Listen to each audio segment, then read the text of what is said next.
Hello, Bobcats. I'm Ava Cortez. And I'm Jalen Brooks. Coming up on GC360. The debate over a Confederate statue heats up at the City Council. At issue, should be the statue taken down?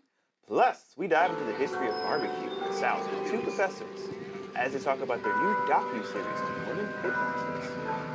And what's happening in the world of sports? GC's spring intramurals are in full swing. And all this and more coming up on GC360.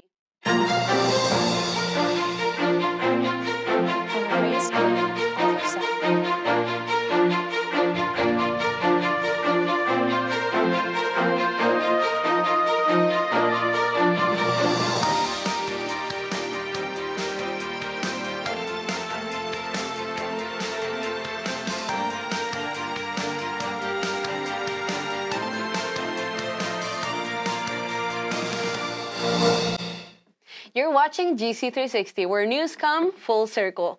We begin downtown Milledgeville, where a historic statue is causing quite an uproar in the community. The City Council is debating the fate of a Confederate statue. Some of the community say it's offensive and must come down. Our reporter Savannah Biggers is following that story. On a raised median off of South Jefferson Street stands a 101-year-old monument to the Confederacy. After the recent vandalism of the statue, Milledgeville is now faced with the question of what to do next. The city is asking its residents for their opinions. So I expect there'll be a lot more conversations with the city. More people will get involved and share their opinions because this was just a preliminary meeting. But hopefully it'll come up with a resolution where we move the statue. I think that Milledgeville should definitely get rid of this statue, especially since, we go so gung-ho about promoting how diverse we are, yet we have this imagery on and around our campus, that makes the people who you consider the diversity feel uncomfortable and like their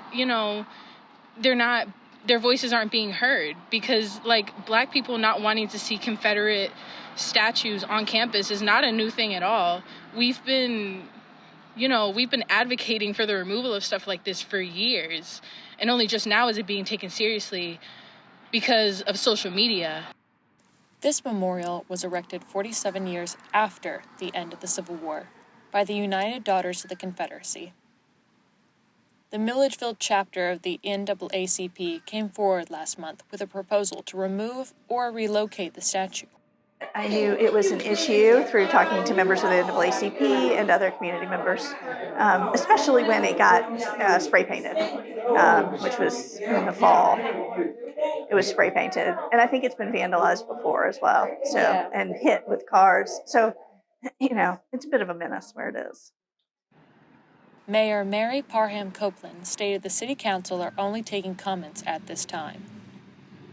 As of now, the fate of the statue is not decided, but rest assured we will continue to provide updates as the story progresses. Reporting for GC360 News, Savannah Biggers. Savannah, thanks for that story. Let's turn our attention now to two college professors who've come together to highlight some delicious Southern history.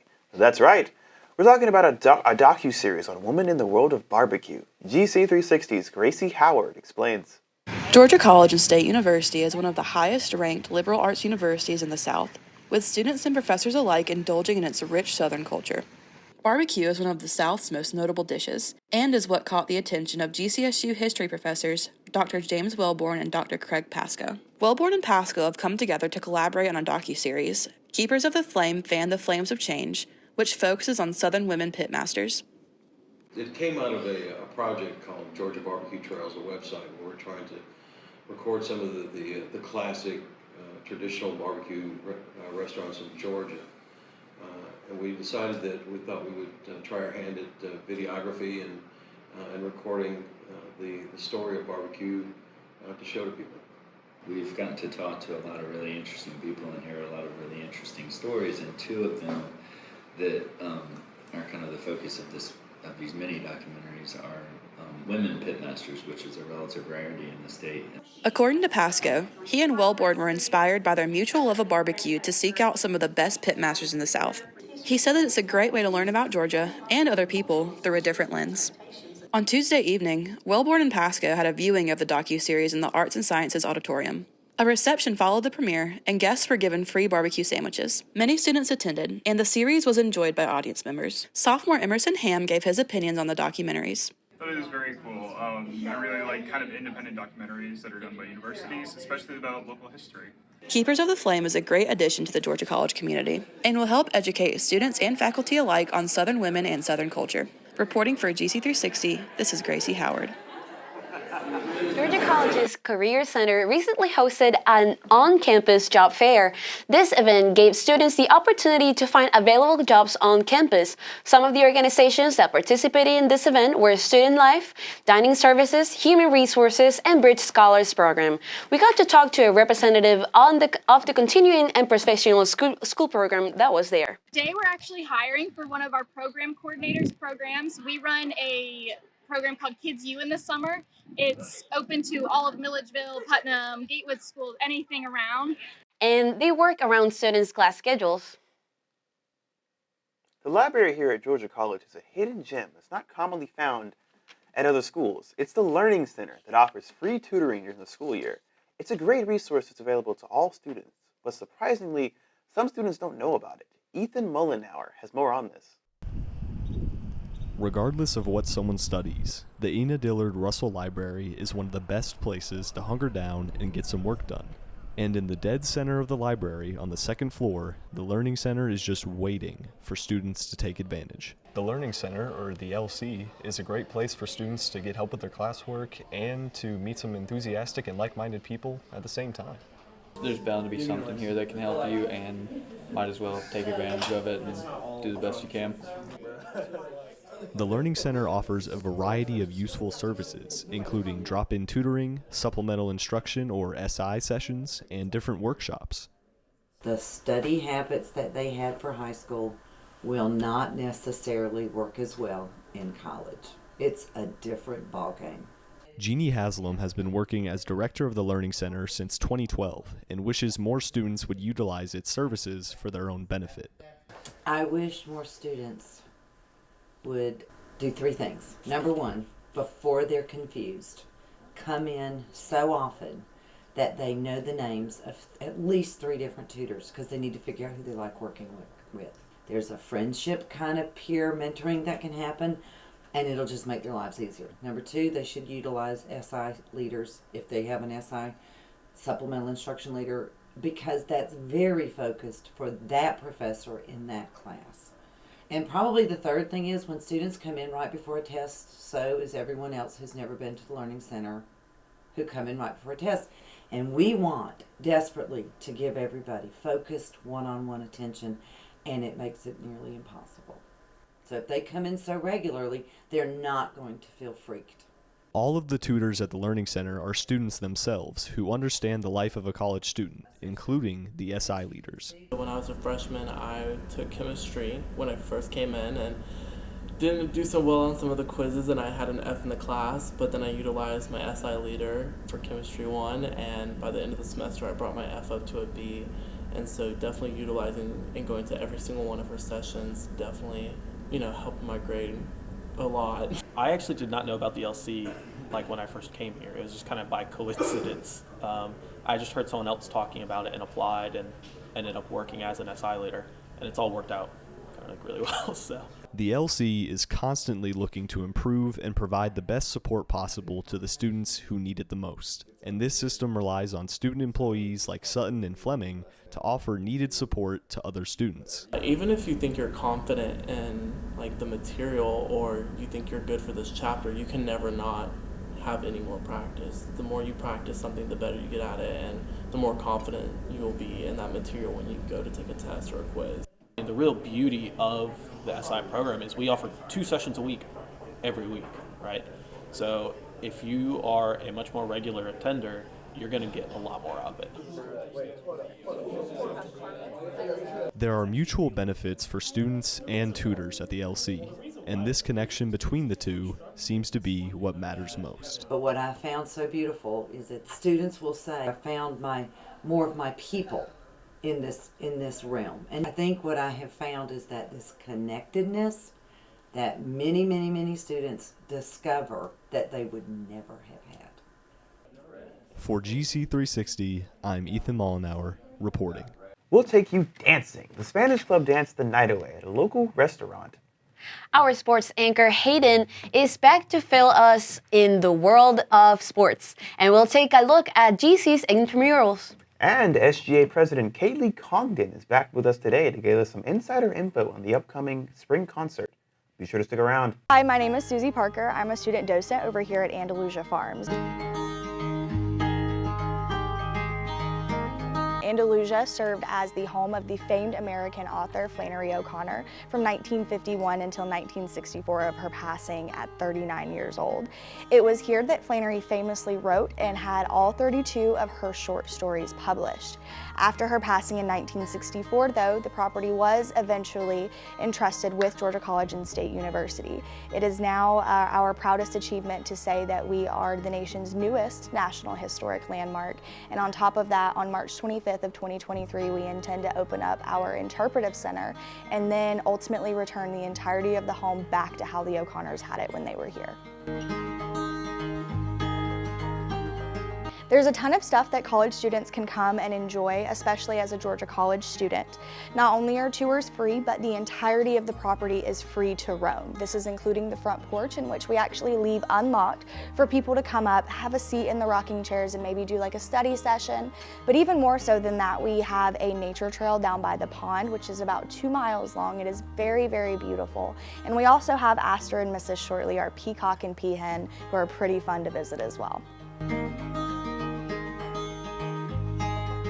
Another really fun thing that a lot of people like to come to Andalusia for is for photography, not only of, photography of the forestry and things like that, but we've had several weddings out here that have had their photos done. But on top of that, this is a wonderful and beautiful place for Georgia College seniors to come and have some of their portraits done. And it's very fitting that it's here on site with Georgia College.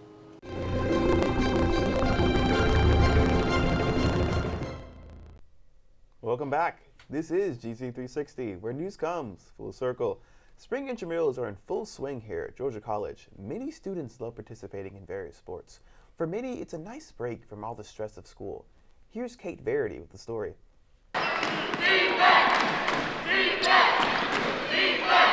Intramurals are a popular way for students to stay active at Georgia College. Nolan Baugh is an athletic trainer for Wellness and Recreation. He assists Associate Director Drew Burton with running intramurals. So currently we're offering basketball, dodgeball, volleyball, wiffle ball, indoor soccer, and inner tube water polo, and ping pong. So it's a very diverse group of sports for sure.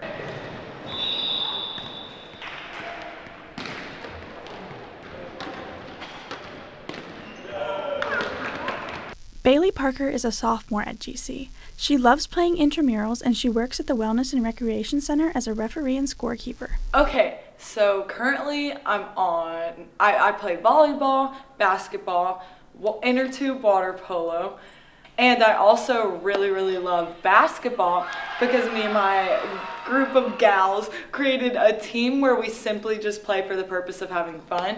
We are terrible. No one has any experience except slightly me. Like I played up till 6th grade, so not really much experience. So we're just all out there having a great time, just losing but having so much fun while doing it. Well, I think that my favorite thing that happens is when I see a group that may have never played any sports. They may be trying basketball, they've never done it, and like we just saw the Baddies Be Ballin' team. It's special because it's like a highlight to their day and it brings joy to other people, and that's fun to watch. This semester, so many students signed up to play basketball that some games had to be played in the Centennial Center. Usually, all games are played at the Wellness and Recreation Center, which holds 3 courts, a pool, and an exercise floor. This is the multi-purpose court where students can get together to play wiffle ball, indoor soccer, and sometimes basketball. It's located on the bottom floor of the Wellness and Rec Center at West Campus. Students can get in for free. They just have to swipe their Bobcat card. According to Nolan Baugh, roughly 30% of GC students participate in intramurals. The national participation average is between 11 and 14%, so GC's participation rates are very high. Reporting for GC Journalists, I'm Kate Verity. Continuing on with our sports theme, GC360's Hayden Flynn is here. What's up, Hayden? Thanks, Ava. We have reached the final home stretch of the spring semester. The Georgia College baseball team is red hot. After starting the season 3-9, the Bobcats have won 9 of their last 10 games to get back to an even record of 500, with their last win coming against Southern Wesleyan 15-1. A number of Bobcats helped lead the team to victory. Shortstop Dominic Arienza went 4 for 5 at the plate and drove in 2 runs. Catcher Trey Ham hit a 3-run shot in the second inning to extend the Bobcat lead. And designated hitter Balin Moore also had himself a day, going 3 for 5 at the dish with a triple and 2 RBIs. The baseball team is currently 12-12 and have a conference record of 10-3, putting them second overall in the Peach Belt Conference standings. They now get set for a 3-game road series against Georgia Southwestern. Perhaps the biggest improvement from a season ago is the Bobcat softball team. The team is currently 19-10. They already have 7 more wins than they did a season ago, but have struggled in conference games. With a 6-6 conference record, the Bobcats are 6th in the Peach Belt Conference standings. They came up short in their most recent series versus USC Aiken, losing 2-1. Game 2 was the best game of the series for the Bobcats. They came out on top 7-6 in extra innings with big days from Jessica Owens, Emily Hobbs, and Mackenzie Martin. Owens led the team with 4 RBIs and Hobbs led in hits with 3. The Bobcats now shift their focus to conference foe Lander for a 3-game home series for Alumni Appreciation Weekend. The women's tennis team is off to a tremendous start with a record of 10-1. They have yet to play a conference match but look like a force to be reckoned with for upcoming opponents. In their last match, they came out on top over Spring Hill College 7-0. Sophomore Sophia Shing has not lost a singles match all season and continues to dominate the field. The Bobcats get ready for their first conference match of the season versus Augusta next Wednesday. That's all for sports this week. Back to you, Ava and Jalen. Thanks, Hayden. After the break, we'll get to see how the Spanish Club gets down at their salsa night. And Sophia Ricketts is here to tell us what's up in the world of entertainment, as well as an exclusive interview with outgoing SGA President Kaylee Condon on the spring concert. So be sure to stick around.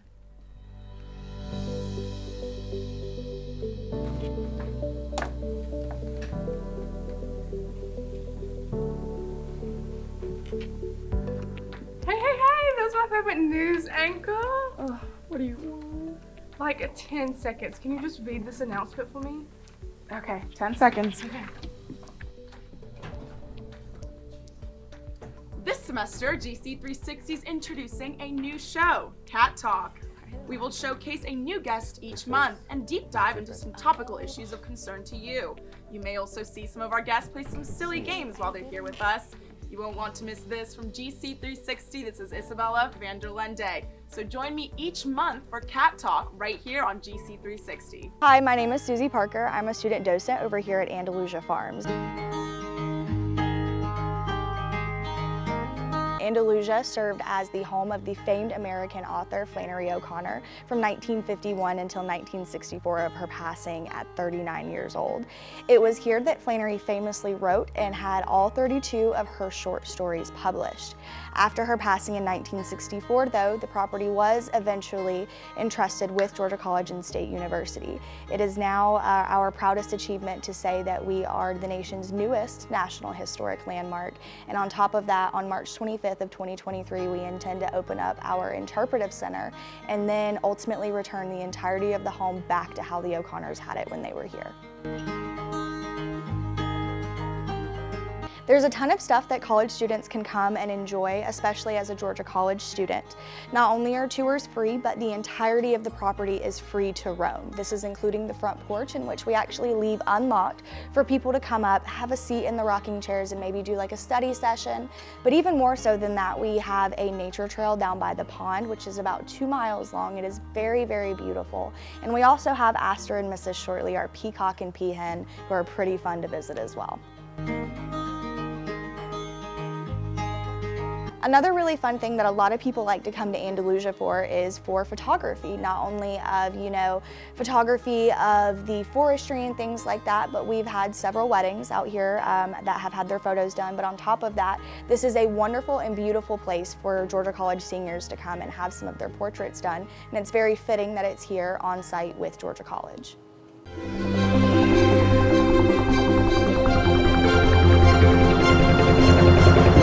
Welcome back. The Spanish Club hosted a salsa night at local Milledgeville restaurant Jalisco, where students were given the opportunity to learn various styles of Hispanic dances. Our very own Michael Tomasi was there.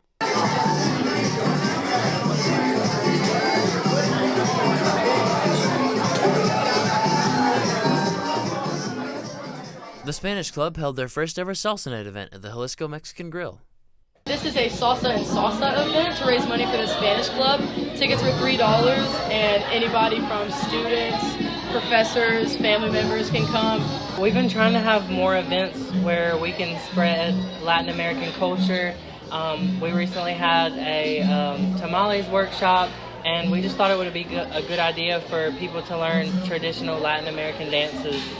Students received lessons from an instructor on traditional Latin American dances, such as merengue, muchacha, and salsa. Well, I wanted to definitely get them interested in this culture and the Latin culture and the dance specifically. Ballroom dance, I think is very important to carry on in the next generation. I feel like it's been lost over the years. Back in the day, people used to know how to do it. People used to be excited about it. Once the music was on, everyone was on their feet. Even students who weren't expecting to dance gave it a try. I think it's definitely a success. We did not expect this many people, and so many people participated in learning the dances, and everybody seemed to have a really good time. This event gave students a fun opportunity to experience a culture outside of their own through dance. I just really like the rhythm and the beat, and it really just, it hits something in your soul and makes you want to move, and it brings people together. I'm Michael Tomasi reporting for GC360. Wow, that story really swept me off my feet. Now we're going to turn it over to Sophia Ricketts, who's here to fill us in on news and entertainment. Take it away, Sophia. Thanks, Jalen. Right now, Miss Taylor Swift is in her eras. The music icon started off her U.S. Stadium tour last week, and her fans, more commonly known as Swifties, cannot stop talking about it online. For those Swifties in Georgia, Taylor will be performing at the Mercedes-Benz Stadium on April 28th through the 30th. In other news, the iHeartRadio Music Awards are coming up on March 26th. It's not too late to cast your vote for the People's Choice for Best Lyrics, Best Music Video, and so many others. You can go vote online at iHeartRadio.com. The show will broadcast on Sunday, March 26th at 8 p.m. on Fox. That's all for entertainment. Back to you, Jalen and Ava. Thanks, Sophia. Georgia College is hosting its spring concert. Battle of the Bands winner Andalusia is opening for the Bands Coin, as well as the main performance by Young Gravy. The student government here has been planning this secretly for months now. Earlier, we spoke with the outgoing of the SGA, Kaylee Condon. Thanks for joining us here today, Kaylee. How long has the concert planning gone for so far? How long has it been going on? Mm-hmm. Oh, the planning. The planning. I will say basically right after the last time we had the concert, it just kind of starts up. So basically right after we have graduation ceremonies and stuff, it's basically like, okay, let's go ahead and get started on looking at what we probably need to do. We have like an agent who goes and looks at all of these different like artists and sees, any kind of deals that are coming through. Mm-hmm. And so it's been a while. Yes. Okay, was it hard keeping it a secret from everyone? Well, see, I didn't really know who the act was, honestly, until more, like, recently. Like, I knew that we got a good deal on someone, and that's all I knew. So I did know we were very aware of, like, who was going to be here, but I just, didn't like, want to know. I kind of want to be surprised like everybody else. Uh-huh. But I did get told later on, so I was excited when I heard. Uh-huh.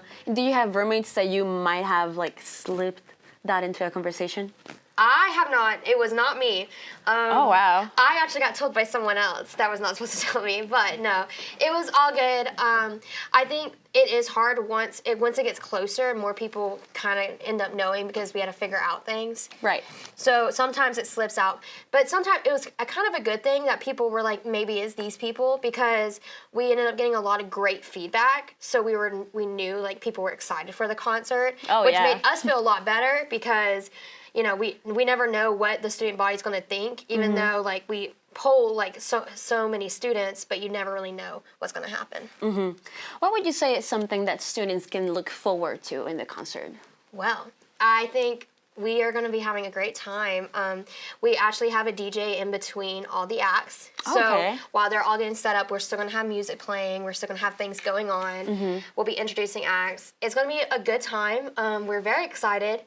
And it's a good like show. So you should expect probably to be there from like 7 to 10:30.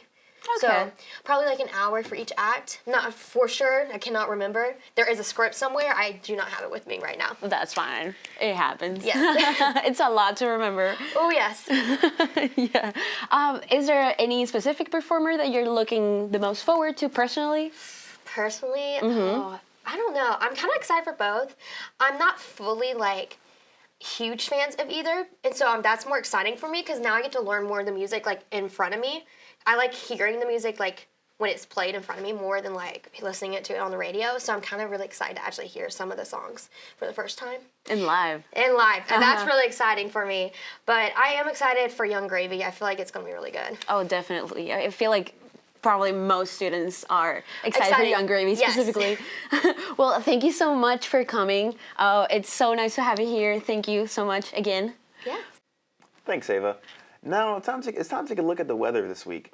For that, let's turn over to Grace Woods. Grace? Thanks, Jalen. Hello, Bobcats. I'm Grace Wood. Here's your weather forecast for this week. The cold front is on its way out the door this weekend. Today's temperatures are at a high of 84 and a low of 57. Only sporadic clouds are plaguing the skies today. Winds could also reach 5 to 10 miles per hour. The skies will clear up with some light winds later in the evening. Friday is expected to have some sunny skies and reach a high of 86. Winds will remain at a speed of 5 to 10 miles per hour throughout the day. Friday night will drop to a low of 64 with a few clouds, making it a nice cool evening for the spring concert. The weather will make a turn for the worse this weekend with sporadic thunderstorms. There's a high chance of thunderstorms Saturday morning. These spring storms may continue on and off for the Saturday afternoon. Winds will be especially strong at 10 to 15 miles per hour. Temperatures on Saturday have a high of 79 and a low of 60. Sunday will have a mix between sun and clouds with a slight chance of thunderstorms. Temperatures will reach a high of 81 and a low of 58 on Sunday. As the day goes on, chances of showers and thunderstorms will increase. Next weekend, we'll have varying degrees of stormy and sunny skies. That's it for the weather. Back to you, Jalen and Ava. This is GC360, where news comes full circle. I'm Jalen Brooks. And I'm Ava Cortez. When we're not on the air, make sure to follow us on our social media pages. That's at facebook.com/GC360 and at GC360 News for Twitter and Instagram. Always available to you, GC360, where news come full circle. Thanks for watching.